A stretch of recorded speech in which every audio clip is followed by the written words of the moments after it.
এই নিন টাকা। ও সরি यार, দেখ তাড়াহুড়ো করতে কি অবস্থা। তুমি তুমি এইখানে? মোনা, তুমি এইখানে?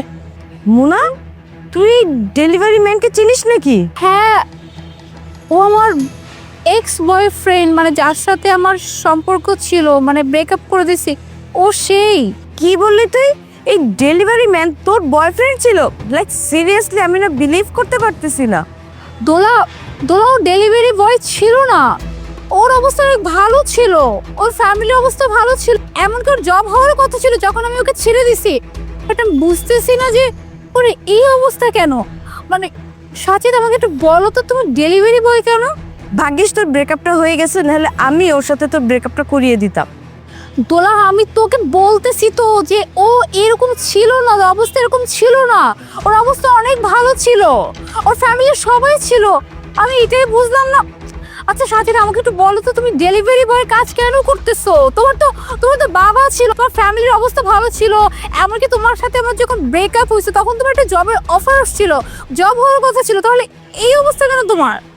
ঠিকই বলেছো তুমি, সব কিছুই ভালো চলছিল আমার, কিন্তু হঠাৎ করে না আমার বাবার ক্যান্সার ধরা পড়ে, জানো তো। আর ক্যান্সার রোগের চিকিৎসা কতটা ব্যয়বহুল তুমি অনেক ভালো মতোই জানো। আমাদের যত সম্পত্তি ছিল, এমনকি আমাদের যে বাড়িটা ছিল সেই বাড়িটা পর্যন্ত বিক্রি করে দিয়ে বাবার চিকিৎসা করাতে শুরু করি। শেষ পর্যন্ত বাবাকে বাঁচাতে পারি না, বাবাও চলে গেল আর তার সঙ্গে সঙ্গে আমাদের সমস্ত সম্পত্তি চলে গেল। আর তারপর থেকে আমাদের খারাপ দিন শুরু হয়ে গেল।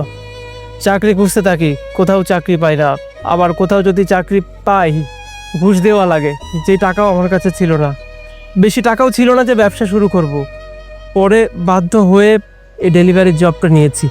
মাস শেষে যে টাকা পাই কষ্ট হয় চলতে, কিন্তু ওই যে কথায় আছে না, নাই মামার থেকে কানা মামা ভালো, এ কারণেই এরকম ডেলিভারি ম্যানের জব করছি, চলে যাচ্ছে কোনো রকম। কি বলতেছো তুমি? মানে তোমার লাইফে এত কিছু হয়ে গেছে, তুমি এত কিছু সাফার করে আসছো, তুমি একটাবার আমাকে জানানোর চেষ্টা করলে না? মানে আঙ্কেল চলে গেল, তুমি আমাকে একটাবার ইনফর্ম করলে না?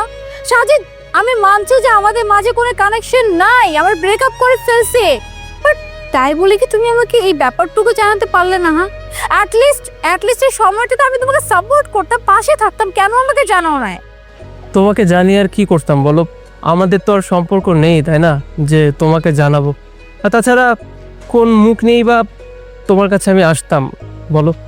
যেখানে কোনো সম্পর্কই নেই সেখানে শুধু শুধু তোমাকে বলে নিজেকে আমি ছোট করতে চাইনি। আর আমার এই পরিস্থিতি তো আল্লাহ আমাকে দিয়েছে, তাই ভাবলাম যে আল্লাহ যা করে হয়তো ভালোর জন্য করে, আমার নিয়তিকে আমি মেনে নিয়েছি, এই জন্য আমি আর কাউকে জানাইনি। সাজিদ, এভাবে বললে হয় না। মানছি যে আমাদের মাঝে আর কোনো সম্পর্ক নাই, আমি তোমার সাথে ব্রেকআপ করে ফেলছি, বাট তোমার অবস্থা তো ভালো ছিল, তাই না?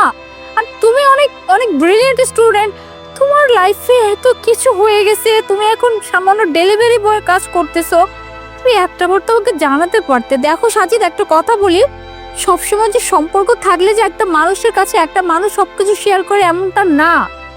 কিছু কিছু সম্পর্ক থাকে, হ্যাঁ ভেঙে যায়, কিন্তু কিছু শেয়ার করার জন্য কিছু অবশ্য থাকে। আর তুমি আমাকে কি ভাবছো আমি বুঝলাম না। আর তোমার লাইফে এত বড় একটা ঘটনা ঘটে গেছে আর আমি কিছুই জানি না। মুনা, তুই এখনো এখানে দাঁড়িয়ে দাঁড়িয়ে ডেলিভারি ম্যানের সাথে কথা বলতেছিস? তাড়াতাড়ি ভিতরে চল, হোস্টেলের যদি কেউ দেখে ফেলে যে এখানে দাঁড়িয়ে আমরা একজন ডেলিভারি ম্যানের সাথে এতক্ষণ যাবত কথা বলতেছি, তাহলে কি আমাদের মান সম্মান থাকবে? চল তো এখান থেকে, চল। হ্যাঁ দোলা, আমি যাচ্ছি, কিন্তু দোলা আমি ওকে এইভাবে দেখতে পারবো না। মানে ওর এই অবস্থা, মানে তুই বুঝতে পারতেছিস না, ও ব্রিলিয়েন্ট স্টুডেন্ট আর ও ডেলিভারি বয় কাজ করতেছে। শোনো সাজিদ, তোমাকে ডেলিভারি বয় কাজ করতে হবে না, আমি তোমার জন্য কোনো ভ্যাকেন্সি অবশ্যই খুঁজে নিব। মুনা, চল এখান থেকে। আরে বাবা চুপ কর না, একটু ওয়েট কর। আর শোনো সাজিদ, তুমি একদমই টেনশন করবে না, আমি দরকার পড়লে আমার যত ফ্রেন্ডস থাকলে গ্রুপ আছে সবাইকে আমি ইনফর্ম করব, কোনো ভ্যাকেন্সি অবশ্যই পাবো। আর আমার রুমমেটের তরফ থেকে আই এম সরি, আসলে ও তোমাকে উল্টাপাল্টা কথা বলে ফেলছে, আসলে ও বুঝতে পারে নাই। বাট তুমি টেনশন করো না, আমি তোমাকে ভ্যাকেন্সি পেলেই আমি তোমাকে ইনফর্ম করব। ঠিক আছে, সমস্যা নেই। আর শোনো, আমি 2-1 দিনের মধ্যেই আমি তোমাকে কল দিব, কেমন?